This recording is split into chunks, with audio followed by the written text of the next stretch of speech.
Mr. Schiff is recognized for 5 minutes. Thank you, Mr. Chairman. I wanted to just make a couple comments and get your thoughts. One is, I know through the different business models that have been employed, like iTunes, we have increased the legitimate sales on the internet, which is great, and I assume those have brought in new revenue. But I would assume at the same time that piracy has also increased. So it's not that we have taken a chunk out of piracy or diminished piracy necessarily, but we have maybe expanded the pie. So some additional revenues have come in, but the piracy probably has come in even greater, at an even greater rate than legitimate sales. So while I think it's laudable that you're trying to adapt your business models to capture more legitimate revenue, I'm not sure it's really curing the piracy problem.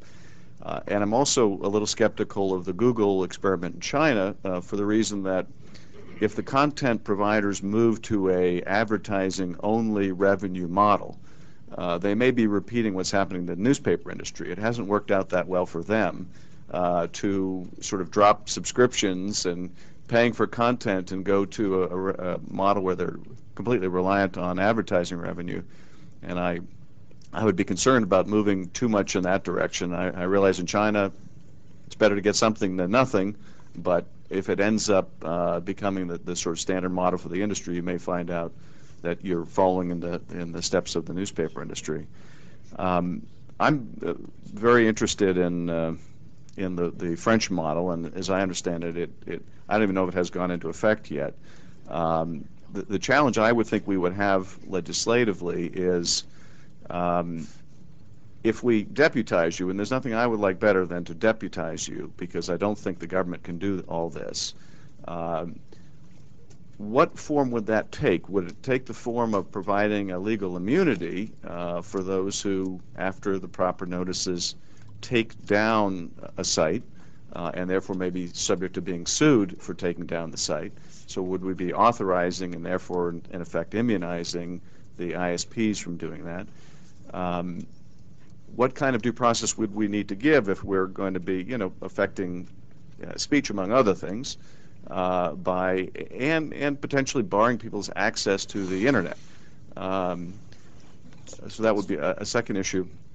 And the final question I have is, won't there be an increasing confluence of interests among the content makers, among the studios, and the recording industry, as well as the pipelines, as the pipelines start to get into the entertainment business with their video on demand and other things?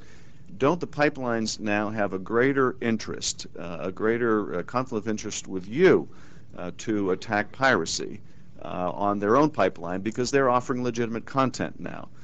So if you could share your thoughts on those questions. Well, let me just clarify one thing. The graduated response notion that we've been talking about in France is not the law yet. It has not been passed. It's something that's still being debated in France. But I think that to answer one of, I think, your key questions, ISPs for their own purposes now are realizing that their systems are becoming clogged, and that as they become more and more interested in freeing up their systems for legitimate purposes, their interests do become more and more aligned with the content companies, which is part of the reason why I think on the music side we are having some very successful discussions for the first time with them now about implementing some sort of voluntary graduated response system here in the United States. And I guess it would be our hope that since you're not talking about fining them, you're not talking about hauling them into court, that person then who tries to sue basically for the fact that you've annoyed them and made their life a little more difficult, or at least made it more difficult for them to do this specific thing, is going to make it more palatable that these abilities have been granted, to the people who control the copyright. And I thought, though, that part of the French model, and I understand that it's not in effect yet, but was individuals who are in the business of uploading stuff and doing it on a massive scale and get the requisite notice or whatnot could be denied the service by the internet provider. And the desire would be not just to block them from access with that provider, but have an agreement among other providers that if you're banned, you can't go to another provider. If that is what France is proposing in part, then you are talking about the prospect of basically blocking people's access to the internet, which is quite a substantial sanction. So I would think, the question would be, what kind of due process would be necessary if you're talking about, potentially blocking access to such now an important tool in all of our lives. Well, again, I get back to the Target analogy. How many times do you have to catch this guy pulling stuff off your shelf before you say you can't come in here? I think Just to point out, there's been studies in the UK that simply getting a warning notice, just that in and of itself, has a significant effect on people pirating. Dramatic drop-offs in the UK when they get that warning notice. And what we're talking about in France or in any of these other countries that are discussing it are some sort of graduated warning that ratchets up. It may not be ultimately that you're off for a year. It may be that you're off for a shorter period of time. But there needs to be some sort of rational, reasonable way that ISPs themselves take responsibility and accountability for what happens on their services, on their systems. the time of the gentleman has expired.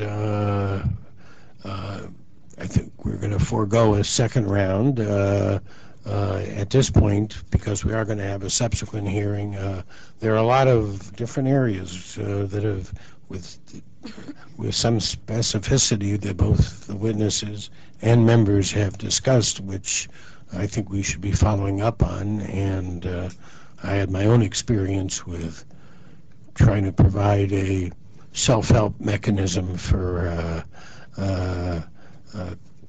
intellectual property owners to deal with pirates that drew some controversy in the community, but we're going to take a look at a lot of these things and see what we can do, and particularly in our interventions with representatives of countries that are known in part for the massive amount of piracy that they're countenancing. So with that, I thank all of my colleagues for coming today. I thank really an excellent group of witnesses for being here, and this is an ongoing process, and appreciate very much your taking the time to be with us this morning. And with that, the committee hearing is adjourned.